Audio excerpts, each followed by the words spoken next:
If nothing else, 2020 has taught us that tomorrow's not guaranteed, tomorrow's not promised. So with that being said, I want to utilize each opportunity, each moment I get to let people know what they've done, let people know how they've helped shape and mold my life, let people know the influence that they've had over me and over my career. As they say, figuratively, we want to give people their roses while they can still smell them. So today, I want to give roses to George Raveling. George Raveling is one of the godfathers of basketball, one of the godfathers of coaching, one of the godfathers of black coaches. He's a mentor for all of us.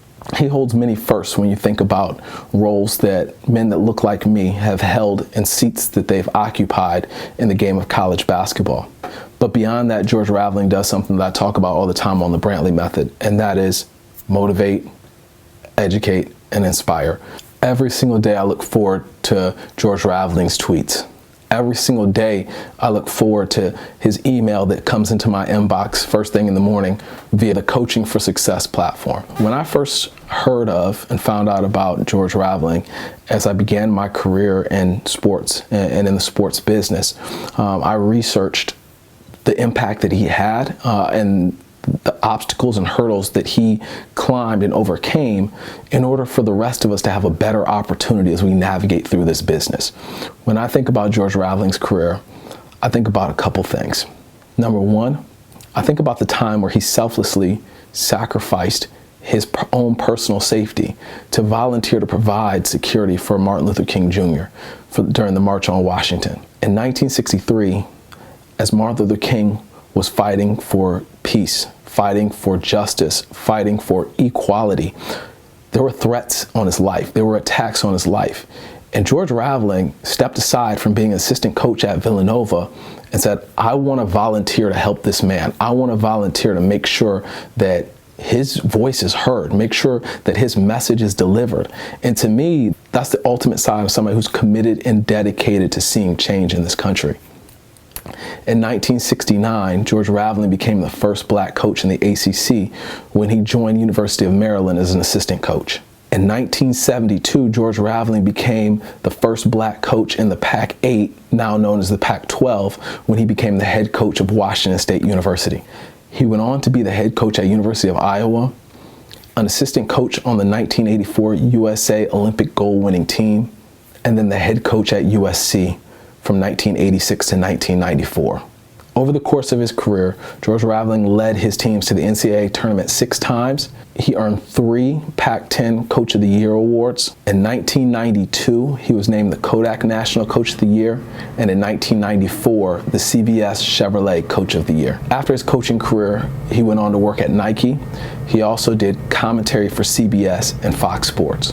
George Raveling is a member of the College Basketball Hall of Fame as well as the Naismith Memorial Hall of Fame.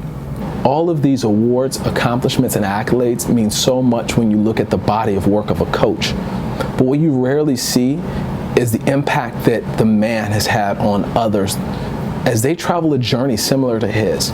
George Raveling has long been an inspirational figure for me, but hearing the way people who he's helped along the way speak about him shows me just how special he really is. I had the blessing while interviewing Coach Kevin Sutton, Coach Mike Boynton, and Coach Dennis Gates. So on 3 separate occasions, 3 separate interviews, 3 separate conversations, to hear each of these leaders within our industry speak completely unprovoked on the greatness the relationship of George Raveling has had on their lives, and how without that they might not be where they are. How his mentorship, leadership, and support has shaped and molded their careers and put them on a trajectory for success. I'm going to share those clips with you here so you can hear those men speak in their own words. Yeah, mentorship means a great deal, to me. And so I have been really fortunate with the mentors that I've had. George Raveling being one of them.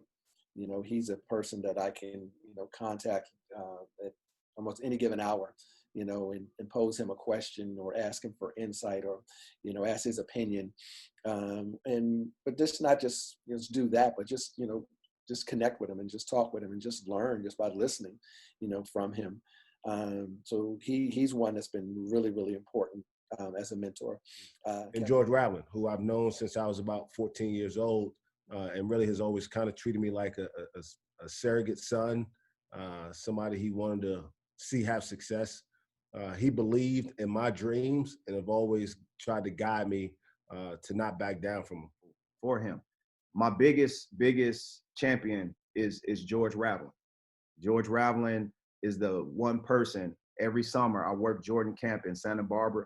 George Raveling, I said, George, Coach Rav, I want to be just like you. I want to be a successful Black head coach. Not just a head coach. I want to be a successful Black head coach like you.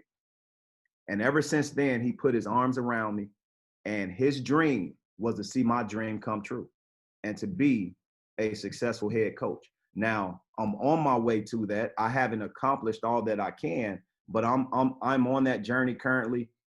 He is and has been available to me. So you look at George Raveling, Leonard Hamilton, I got them on speed dial, and those are two of the most accomplished, I would say, figures, in college basketball who has impacted the game.